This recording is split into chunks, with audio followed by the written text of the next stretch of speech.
Imported हुकूमत को तस्लीम नहीं करूंगा, अवाम के पास जाऊंगा। वजीर आजम ने इतवार को इशा के बाद कारकुनों को पुरअमन एहतजाज की कॉल दे दी। कौम से खिताब में कहा, डिप्टी स्पीकर ने आर्टिकल 5 के तहत रूलिंग दी।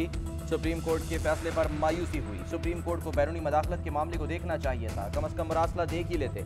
अदालत का जो भी फैसला है तस्लीम करते हैं। आज़ाद अदलिया की तहरीक में जेल जा चुका हूँ, बोले अमरीकी एहलकार ने कहा। इमरान खान को रूस नहीं जाना चाहिए था, अगर अदम एतमाद कामयाब हो गई तो पाकिस्तान को माफ़ कर दिया जाएगा। अमरीकी एहलकार को पता था किसने अचकन सिलवाई है। ऑपोजिशन वाले मैच फिक्स करके इलेक्शन कमीशन के पास जाना चाहते हैं। बच्चा बच्चा देख रहा है, अरकान असम्बली की बोलियां लग रही हैं। पाकिस्तान की जमहूरियत मजाक बन गई है। पाकिस्तान के साहिब इक़्तिदार हमें डॉलर्स के लिए जंगों में फंसा देते हैं।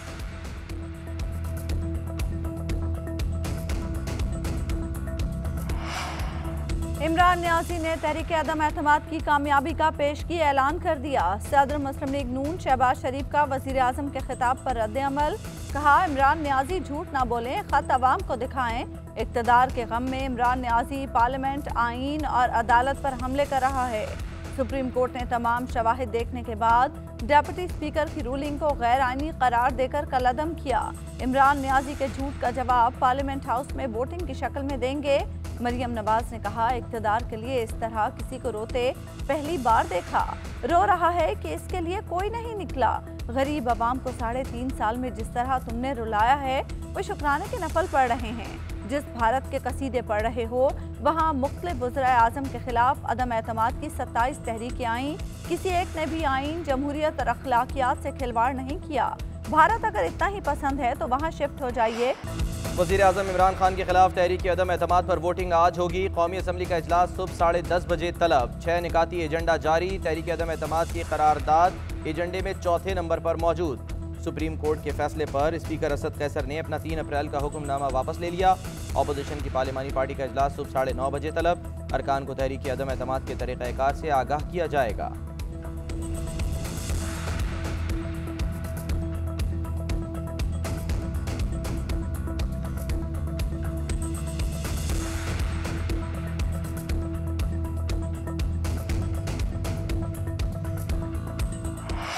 वज़ीर आज़म के खिलाफ तहरीक अदम एतमाद से कबल ऑपोजिशन का हुकूमत को सरप्राइज। ऑपोजिशन ने डिप्टी स्पीकर कौमी असम्बली कासिम सूरी के खिलाफ भी तहरीक अदम एतमाद जमा करा दी। कासिम सूरी ने ऐवान चलाते हुए बदतरीन मिसाल कायम की। डिप्टी स्पीकर ने ऑपोजिशन को उसके जमहूरी हक से महरूम किया। सुप्रीम कोर्ट डिप्टी स्पीकर की रूलिंग को आईन से मुतसादिम करार दे चुकी है। करारदाद का मतन, ऑपोजिशन ने स्पीकर असद कैसर के खिलाफ पहले ही तहरीक अदम एतमाद जमा करा रखी है। धमकी आमेज खत पर हुकूमत का कमीशन बनाने का फैसला। Lieutenant general retired Tariq Khan सरबराह होंगे। कमीशन देखेगा इस लेटर में रजीम चेंज की धमकी मौजूद है या नहीं। देखा जाएगा मकामी हैंडलर्स कौन थे। उधर lieutenant general retired Tariq Khan ने धमकी आमेज खत पर हुकूमती कमीशन की सरबराही से माजरत कर ली। GNN से गुफ्तगू में कहा, एक विफाकी वजीर ने कमीशन की सरबराही के लिए राब्ता किया।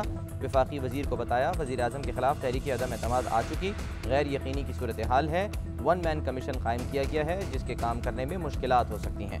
अदम एतमाद की कामयाबी पर नई हुकूमत कमीशन तहलील कर सकती है। तहरीक अदम एतमाद के बाद मौजूदा या नई हुकूमत ने अगर राब्ता किया तो फिर सोचूंगा।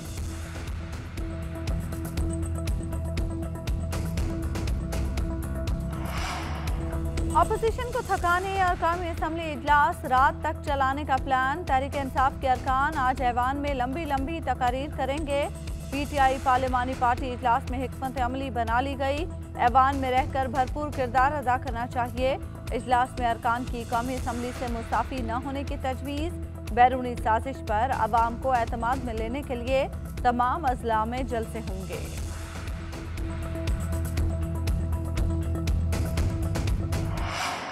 अदालत के फैसले से पार्लियामेंट की बालादस्ती खतरे में पड़ गई। इसका मतलब है पाकिस्तान के अवाम हाकिम नहीं रहे बल्कि चंद जजेस बन गए हैं। आपके पास दस्तावेज नहीं, फिर कैसे पता लगा कि स्पीकर ने जहन का गलत इस्तेमाल किया।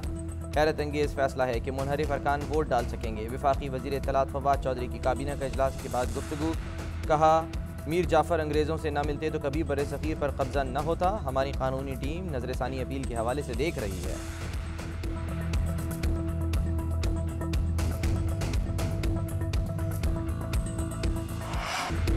3 महीने महीने पहले ही कहा था इस्तीफे दे दो, असेंबली तोड़ दो, नए इलेक्शन करा दो। आज भी कहूंगा इस्तीफे दे दो, मुझे पता था मसले क्या हैं। शेख रशीद का मशवरा, कहा गंदी नाली की ईंटों को इक़्तिदार के महल में लगाया जा रहा है। पताशे वाले और मकसूद चपड़ासी अब सब पाकिस्तान आएंगे। ये वो साम्राज्य सुंडियां हैं जो पाकिस्तान की आज़ाद खारजा पॉलिसी को खा जाएंगी। घड़ी दो घड़ी जीत का मसला नहीं, हर कोई एक्सपोज हो गया है। मुल्क इन चोरों के साथ नहीं चल सकता, लुटेरों के खिलाफ आखिरी सांस तक लड़ेंगे। वज़ीर आला पंजाब का इंतखाब, लाहौर हाईकोर्ट ने हमजा शहबाज और दोस्त मजारी की दरखास्तों पर आयद एतराज़ खत्म कर दिया। दरखास्त पर आज कार्रवाई की इस्तदा मुस्तरद। फरीक़ैन को 11 अप्रैल के लिए नोटिस जारी। चीफ जस्टिस ने रिमार्क किए, हमें सिस्टम, कानून और कायदे के तहत चलना है। दोस्त मजारी के वकील ने मौक़िफ़ इख्तियार किया। परवेज़ इलाही खुद वज़ारत आला के उम्मीदवार हैं, वो आइन के मुताबिक इस सेशन की सरबराही नहीं कर सकते। स्पीकर का दफ्तर खाली हो तो डिप्टी स्पीकर मामला चलाता है। उधर तर्जुमान चौधरी परवेज़ इलाही का भी लाहौर हाईकोर्ट से रुजू करने का ऐलान। कहा, पीर के रोज़ मुनहरिफ अरकान के मामले पर पिटीशन फाइल करूँगा। अदालत से गुजारिश करूँगा कि वो मैंडेट का मजाक उड़ाने वालों के बारे में फैसला दें।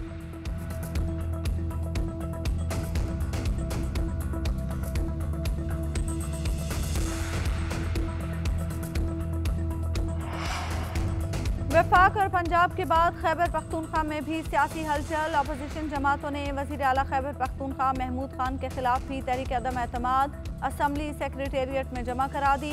तहरीक अदम एतमाद बलोचिस्तान अवामी पार्टी, ANP, JUI, मुस्लिम लीग नून और पीपल्स पार्टी की जानिब से जमा कराई गई। 20% से ज़ायद अरकान के दस्तखत मौजूद।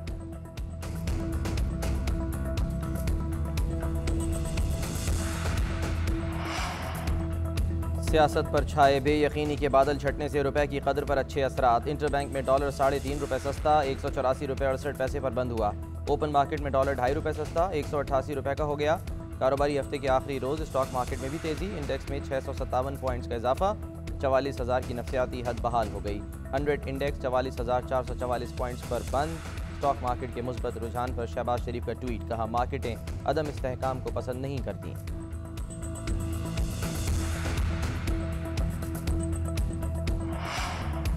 मुल्क में महंगाई के वार जारी, सब्जियों की कीमतों को पर लग गए। एक हफ्ते के दौरान टमाटर 54 रुपये फ़ी किलो महंगे, प्याज 14 रुपये और लहसुन 9 रुपये 14 पैसे फ़ी किलो महंगा।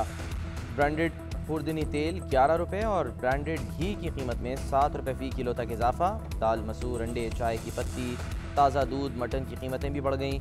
मटन 24 रुपये, बीफ 17 रुपये फ़ी किलो महंगा। LPG का घरेलू सिलेंडर 42 रुपये तक महंगा हो गया। इदारा शुमारियात ने आदाद शुमार जारी कर दिए।